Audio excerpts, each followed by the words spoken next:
New Pokemon set means new budget decks. So today we're breaking down the top 3 budget decks from Sword and Shield Brilliant Stars. Let's go ahead and get right into it. And remember, if you enjoy this content and you would like to see more, make sure you like, subscribe, hit the notification bell, and drop a comment down below.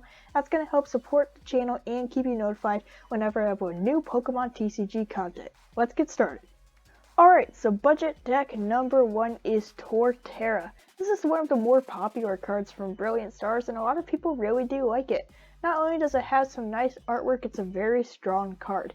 The main attack people use is Evopress. It does 50 damage for each of your evolution Pokemon in play. Fortunately, in the standard format, there's lots of ways to get those evolution Pokemon out and set up quickly, so we can use Torterra for lots of damage. If we have a full board set up, we can hit for 300 damage with Evopress, and then add a choice belt, and it makes it 330, giving us a shot at knocking out most Pokemon VMAX in one hit. So to get those evolution Pokemon set up for Torterra, we're going to use the Inteleon evolution chain. We'll talk about that in a moment. Let's start with the rest of the Torterra line. We have 4 copies of Turtwig, which obviously are essential to evolve into Torterra, but I do want to talk about Grotle. We only play 2 copies because we use Rare Candy to go straight from Turtwig to Torterra just to set up a little bit faster, but with Grotle we have Sun-Drenched Shell ability.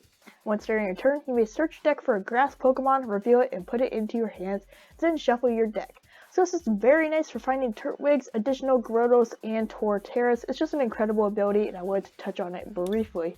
But then we use the Inteleon evolution chain. There's lots of different ways you can go with Torterra. You could use Rillaboom or Cherub or something else, but personally I like the Inteleon evolution chain because with Drizzile and a Level Ball, we can set up those evolution Pokemon very quickly. Some of those other Pokemon like Rillaboom and Cherub might have great features like Energy Acceleration, but just getting those evolution Pokemon set up as quickly as possible is key. So we have 4 copies of Sobble, which if we do end up going maybe second, we can use Keep Calling to search for the other Sobbles, put them onto our bench, and that'll set us up nicely for Drizziles. Then we have the 4 copies of Drizziles with that Shady Doing some ability, which is going to be great to search out the trainer cards, but also to search out Level Ball, which will allow us to grab more Drizziles and just keep that chain going, set up all those evolution Pokemon, means big damage from Evopress. And then 2 copies of the Quick Shooting Inteleon for a little bit of extra damage. In the trainer cards, we have 4 copies of Evolution Incense.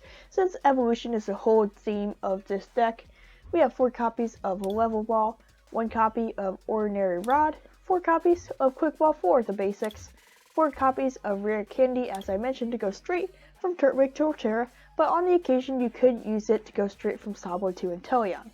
2 copies of Switch, since Torterra does have a high amount of HP, but also a high retreat cost. We have 2 Path to the Peak. We don't use any Pokemon V in this deck with abilities, so we can take advantage of Path to the Peak. 2 copies of Boss's Orders, 3 copies of Marnie, 3 copies of Professor's Research, Raihan for a little extra energy acceleration and card search on the occasion, 2 copies of Choice Belt for added damage, and 8 copies of Grass Energy. You can also put in some Capture Energy if you have those on hand. That's the Torterra deck. Now let's move into deck number 2. Deck number 2 is Lucario. At the moment, I don't have all of the cards for this deck, but I should be able to get my hands on them soon, and when I do, I will definitely be making a video on this deck, so make sure you stay tuned to the channel for that. Lucario is not just a cool Pokemon, it's also a very strong card in Brilliant Stars. Aura's Fear Volley hits for lots of damage if you have Fighting Energy on Lucario, but in order to use that Fighting Energy to its maximum effect, you need to have lots on there. So how do we do that? Roaring Resolve is the answer. Lucario just fuels itself with this ability. Once during your turn, you may put 2 damage counters on this Pokemon. If you do, search your deck for a Fighting Energy card and attach it to this Pokemon, then shuffle your deck. So we do have to manually attach some energy, but we can also accelerate it from the deck via Roaring Resolve, which means some solid damage from Aura's Fear Volley. So we could potentially usually hit up to 130 to 190 with Lucario, which is pretty solid from a single prize Pokemon. So this is a super cool one of my favorite Pokemon. I'm super happy that he has a great card. 4 copies of Riolo to go with him. And then we also played some draw Pokemon in here to support Lucario. We have 3 copies of Bidoof to evolve into 3 copies of one of the best cards from Brilliant Stars, Bibarel. Ability is Industrious and Scissors. Once during your turn, you may draw cards until you have 5 cards in your hand. It's very similar to a Crobat V, and you can activate it every turn, which is really awesome. We can also set up multiple of these guys to keep drawing lots of cards, looking through the deck for what we need. So Bibarel is awesome. Another great draw card from Brilliant Stars is the Liepard, which comes from 2 Purloin.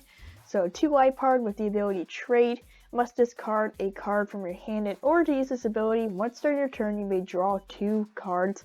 So another great one for some draw added in here to the Lucario deck. Not a lot of attacking Pokemon to support Lucario, so we just fill up the Pokemon space with draw cards. Then we have Luminion V, which is one of the more popular cards from Brilliant Stars with Luminous Sign. When you play this Pokemon from a hand onto your bench during a turn, you may search your deck for a supporter card, reveal it, and put it into your hand. That's always great for searching out the exact supporter you need in the exact moment you need. And finally, we have a Manaphy with Wave Veil ability, just going to protect our bench, protect those Bibarels, protect those Liepards, protect Riolus on the bench from something like Rapid Strike Urshifu that would like to knock those guys out. Manaphy is awesome, helps protect all the other Pokemon in the deck. Now for the trainer cards. So this deck is fairly simple. We just want to get lots of energy on Lucario and set up lots of Pokemon. So that's really all the trainer cards are, is just Pokemon Search and Draw. So we have 4 copies of Battle VIP Pass to maximize our chance of getting it on our first turn, because that's the only time we can use it. So it allows us to search our deck for up to 2 basic Pokemon and put them onto our bench. Sets us up very nicely. But if we do get our hands on Battle VIP Pass later on in the game when we can't use it, we can always just throw it away with Quick Ball or Liepard.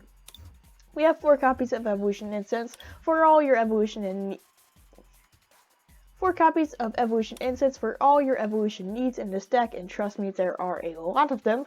2 copies of Level Ball to grab Manaphy and Riolu and Purloin and Bidoof, and 4 copies of Quick Ball for those basic Pokemon, which also includes Luminion V. 2 Boss's Orders, 3 Marnie, 3 Research. We doubled up on Raihan this time so we can accelerate more energy. 2 Air Balloon, 2 Joy Spelt for extra damage on Lucario, and then 12 Fighting Energy because Lucario does need a lot of fuel for Aura Sphere Volley. That's the Lucario deck. Now let's move into the final budget deck. This deck might be a little bit more on the expensive side because it does use more of those Pokemon V, but it's still a budget deck nonetheless. So this one is Pachirisu and Honchkrow V, a very cool combination of Pokemon. Pachirisu is going to be your attacker with Wind Up and Thunder. It does 30 damage for each Pokemon tool attached to all of your Pokemon. So normally we could hit for some nice damage, but we would need to set up lots of tools and it just wouldn't be worth it. But it is worth it when it comes to Honchkrow V with Boss Pockets. That is just the coolest name for an ability. Just wanted to point that out. This Pokemon may have up to 4 Pokemon tools attached to it. If it loses this ability, discard Pokemon tools from it until only 1 remains. Honchkrow V's Boss Pockets ability is the perfect partner for Pachirisu because if we set up lots of Honchkrows, it means we can set up lots of tools, which means lots of damage from Pachirisu's attack. Honchkrow isn't a bad attacker either, so we can use Fearsome Shadow for some damage if we would like. So to support Pachirisu and Honchkrow in this deck, we're going to carry that familiar Bidoof, Bibarel, Purloin, and Liepard cards that we saw in the Lucario deck. It's going to allow us to draw lots of cards, search for those Pokemon tools so we can throw them onto Honchkrow to get lots of damage coming out of Pachirisu.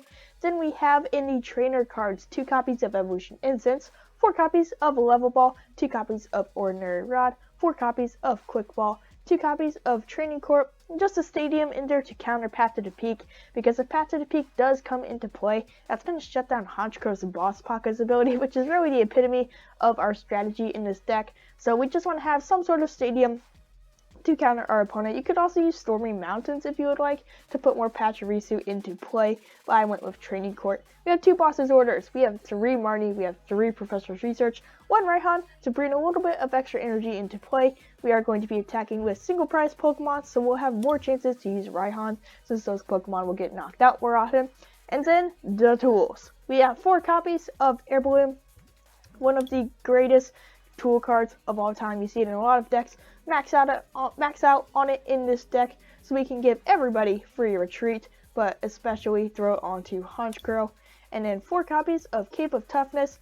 So when he puts this on Pachirsiu, it'll make it a little stronger, but we can especially put it on Honchkrow to make him a little bit of extra buffs there. We can put 4 on there if we would like, give him 400 HP.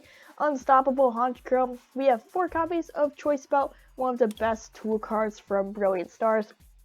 You're probably going to want to put that one on Pachirisu, just so you can add a little bit of extra damage since you will be attacking with Pachirisu, but you can always throw it on Honchkrow as well. And then for the energy cards, this is kind of up to you how much energy you want to put in with the lightning and how much you want to do with the dark. I just kind of have them both here. You don't necessarily have to have 5 lightning energy. You don't necessarily have to have 2 dark energy. This is just kind of a representation of having dark and lightning in the deck. So you will want lightning so you can use Pachirisu, but you will also want dark, so you might want to attack with Honchkrow, so you will need some dark energy for that. That is the third and final budget deck, Pachirisu with Honchkrow V. Those are the top 3 budget decks from Brilliant Stars. If you enjoyed, make sure you like, subscribe, and comment, and hit the notification bell. Make sure you drop a comment down below. Let me know which budget deck was your favorite. Are you looking to build any of them?